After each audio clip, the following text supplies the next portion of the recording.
Alright, so I haven't posted in a while. I've just been really busy, and philosophy videos, to do the material, in the right way takes a lot of time and effort, and I haven't quit, by the way. I've been working on one, and it's just taking a while to do, so. But I think it should be done in a couple weeks, more or less.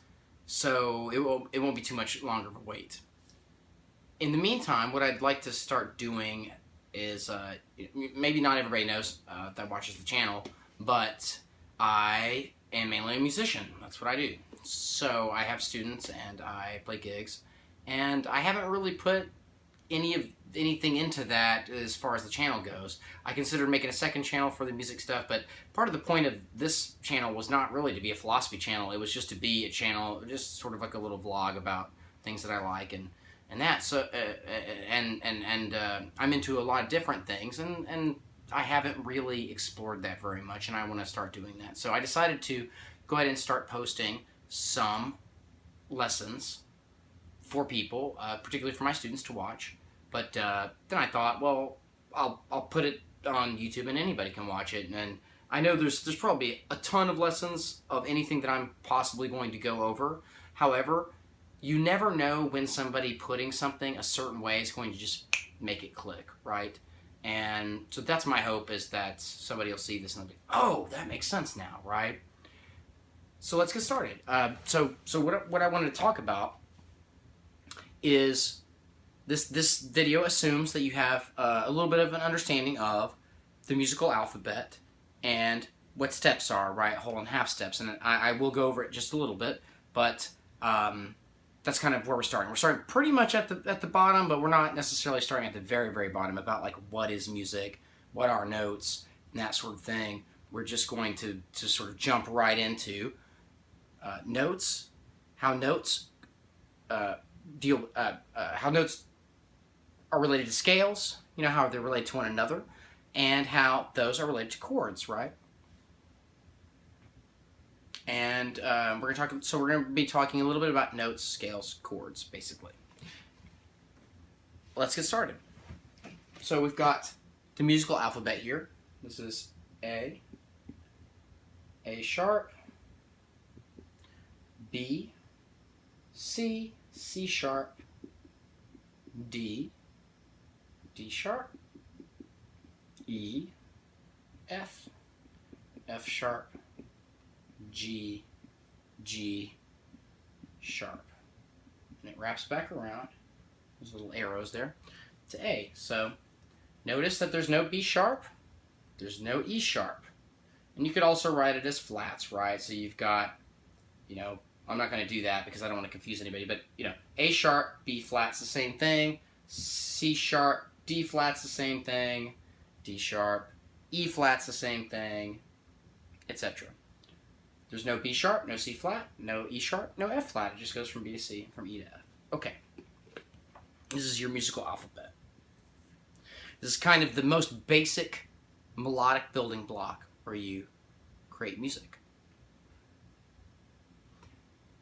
The important thing to understand about music, I think, or at least a very fundamental important thing to understand about it, and a good way to think about it is, you don't play all the notes, you play some of the notes, right? If you played all the notes, it's just a cacophony. It doesn't sound good. It's terrible. You don't want that. You play certain notes. And then certain notes sound better together than others in the context of different, in different musical contexts, right? And so this is why we have keys, right? So, and we have scales, and we have, major, minor, all that stuff kind of refers to what we play and what we don't play. It's creating a sort of a boundary, or like boundary, or like, this might be a little weird of example, but it might help. Like when you're irrigating like crops, you take the water from one place to another. You don't want the water to go everywhere, right? You want the water to go to the crops. You want it to go where you want it to go. So in the same way, with music, you don't want to play all the notes. You want to not play all the notes, and you want to play certain notes that are going to sound good and they're going to fit, and they're going to evoke the emotion you want to express as a musician, whether you're covering somebody else's stuff or writing something, right? So, we don't play all the notes. What I want to go over today is just the major scale, which is kind of the foundation for most Western music. A lot of music is written in it, but there are other scales. There's the minor scale, the natural minor scale, the harmonic minor. There are pentatonic scales, which just means 5-note scales. The minor pentatonic scale is, or the blues scale. You just play it and it just sounds like the blues, right? Different scales sort of have a different feeling to them. But what I want to talk about is the major scale, because it's very easy to think of the major scale as being like, it's the foundation in the sense of all the other scales are just altered major scales. You don't have to think about it that way, but I find that's a fairly useful way to think about it, right? So,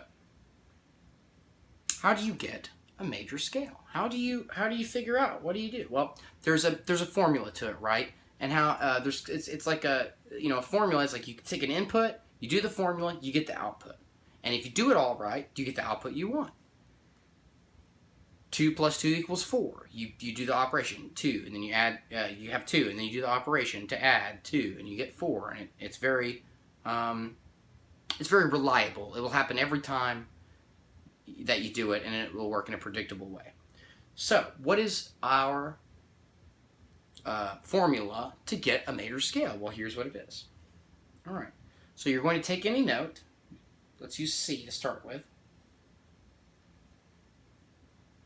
And then we call that the tonic, because this is the note. It's the center note. This is like, not the center note, but this is the note. Yeah, this is the note that the piece of music is centered on, right? It's home. You could think of it as tonic, or you call it the tonic, or the root, or home. I think of it as home. It's the home thing. It's not a technical term, but I like thinking about it at home. I find it's useful. It expresses what needs to be expressed with that. All right, so you got these all mean the same thing. Tonic equals root, home, whatever. It's all the same. It's just the first or one first. It's all the same. First note, right?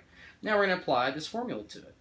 Now, if you know from the beginning, I mentioned you need to know about half steps and whole steps in the music alphabet as a whole. But when you move one note, like from C sharp to D, for example, that's a half step. If you move 2, like from C to D, it's a whole step, right? C to C sharp, half step. C to D, whole step. Okay. What these scales are defined by is the distance and the relationships of all of the notes with one another within the scale, right? So in this case, we're going to have, for the major scale, we're going to construct it with the tonic. Then we're going to take a whole step, a whole step, a half step, a whole step, a whole step, a whole step, and then a half step. All right? So we're going to get C, and then we're going to go from C to D, that's a whole step. Then we're going to go from D to E, that's another whole step. D to E, whole step. We're going to take a half step, that's from E to F, because there's no E sharp or F flat. Take another whole step, you get G. Another whole step, we're going to get A. A. Take another whole step, you're going to get B. See? A. Whole step, B. You're going to take a half step from B to C. And that's your C scale. That's your C major scale. It's just C to E, F, G, A, B, C, or all the white keys on a piano, right? Guitar doesn't have the luxury of having black and white keys, but if you start with C, if you know your string names and you can count up the notes that you're playing, you can see it on a guitar. So you got C, D, E, F, G, A, B, C, right? Or C, D, E, F, A. Oh, sorry. C, D, E, F, G, A, B, C, right? Now, you have that nice chord, that nice major chord. You play the scale. There's something really nice about, you play the notes in order in the scale and then you finish on that in the major chord. It sounds really nice.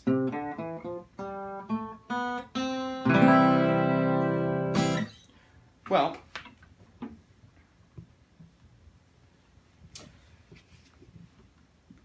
before we get to the chords idea, let's do this again. Let's do this with another. Let's do this with another tonic, right? Let's do this with another tonal center. Let's do this in another key, right?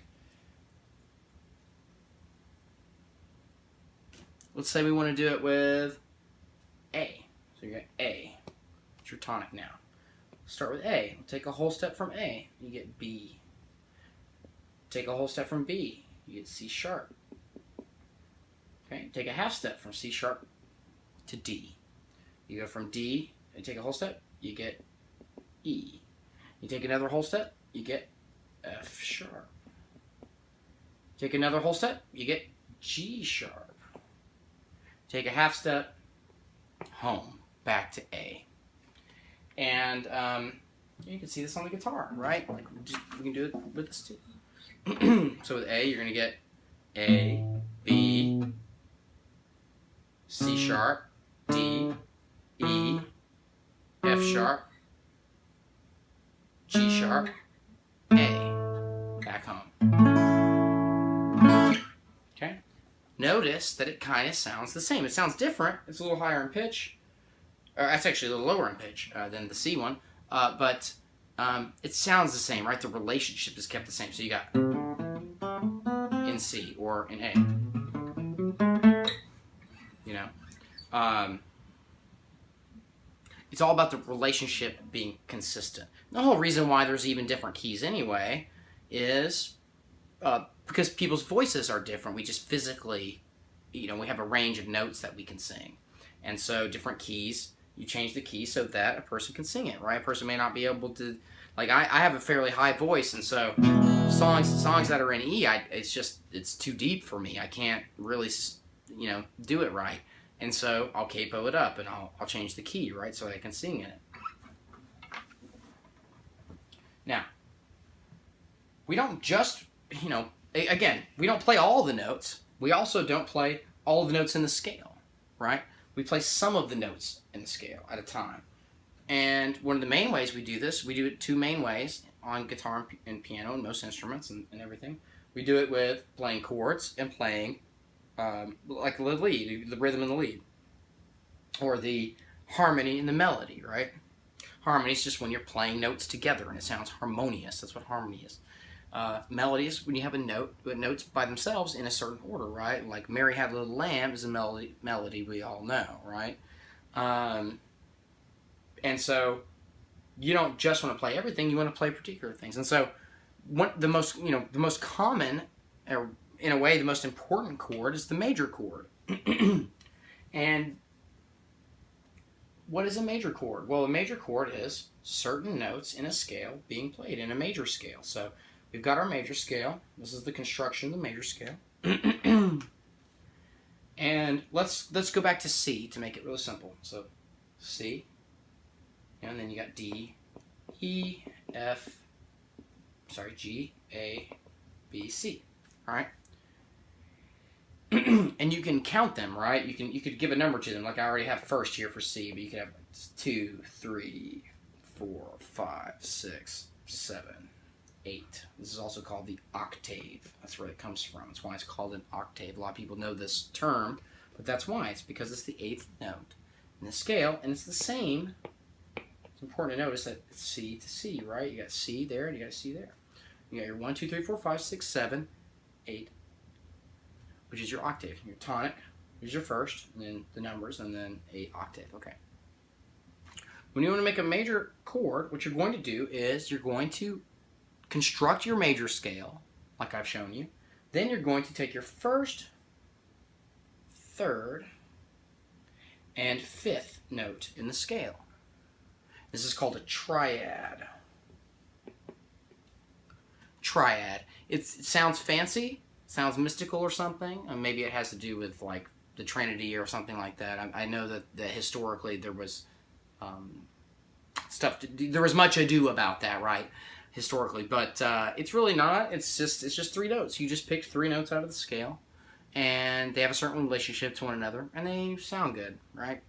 And they sound a certain way. They sound major, right? That's why we call it. And it comes from the major scale, so that's why we call it the major chord. So the C major chord is you take C, you build the major scale, you pick the first, third, fifth note out of it. That's your triad, which is your chord. And I can show you on guitar. You've got C, okay? You've got E, you got G, and you got C again and E again, right? And that's why that's C. You know, it's because you've got those notes. And there's different places to play it. If I play it way up here, we still got C, and then we got a G, and then we got C again here, and then we got, let's see what note that is. That's an E right there, right? An E, and then we've got a G there, and then a C, right? And you hear how it sounds kind of the same, a little different because the notes are in a little different order, and they're some are higher up, but they're higher versions of those notes, but they are the same notes. C, C major, C major, C major, different C major, right? There's a whole bunch of different places you can play it, and that's the importance of that. It has to do with what's called different voicings of chords, but I don't want to talk about that yet. That's going to come a little later. I just want to impress the point that it's the first, third, and fifth note in a scale, how scales are made, and how you make a major chord out of it. Let's do it with a different. Let's do it with a different key. Let's do the G major chord, right? I don't know what I did with my expo marker. Okay, I got another one. Musical alphabet. So let's start with G, and we're gonna take a whole step, half step, whole step, whole step, whole step, half step. So you got G, A, right? So that's your tonic.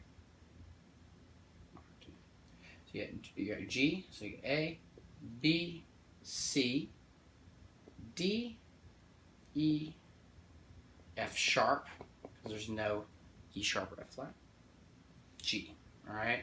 And then you're going to take your first, which is going to be G, your third note, which is B, your fifth note, which is D.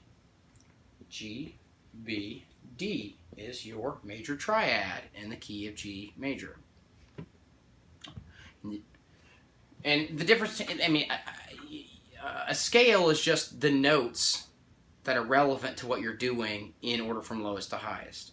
A key is similar, but it's a little bit different, and we'll get into the slight differences in some of these vocabulary in another video probably. But for the purpose of this, just realize that when I say the G major scale, I also mean the key of G major, right? Because it includes, that particular scale does include all of the notes in the key of G major. Eventually I might make a video about modes, and then we'll get into some of that. But for now, just think about it that way. And look, on the guitar, you got it's the E string, right? So you got E, F, F sharp, G. So you find a G, you got your G. You got A sharp, B. There's B. Remember, G, B, D is what we're looking for. You got a D right there. That's G major. And if you want to finish it out on the whole guitar, you got another G, a B, and a G. G major. You can also add this. See? A lot of people get confused, especially early players, between this and this. They're both different ways of expressing a G major chord. Okay? Because this note is D. See? And that's part of the chord. It's the fifth note in the G scale. The key of G. Key of G major. Excuse me, the scale key of G major. Same thing. And the difference the reason why you pick one over the other is just for what you want to emphasize in the song, right? There's really no real rules about how notes fit together. It's just that we know that there are rules about if you do this, then it will sound like this, right? But you can do whatever you want. I mean, music is totally free form. Jazz and noise rock and, you know, there are all kinds of musics that kind of break rules or just play, you know, any note goes with any note, really. But what we want to do is we want to create some negative space by selecting some notes and then ignoring other notes. And I think I'll stop here, but I do want to talk a bit about, and probably the next one I make, about how it's not just a matter of, okay, so you have this major triad, but there are other triads, right, in a key, and we'll go over those another time. Anyway, thanks a lot. Appreciate it. Thanks for watching. subscribe, like, whatever. I know that the varied content may not be for everybody. I know some of the people that are fans of my philosophy stuff may not care about this music stuff, but I don't know. I don't really want to split the channel up, so I'm just going to kind of add it all together, and hopefully people enjoy it. And if not, well, I'm sorry. I don't really want to do 2 channels. Anyway, thanks a lot.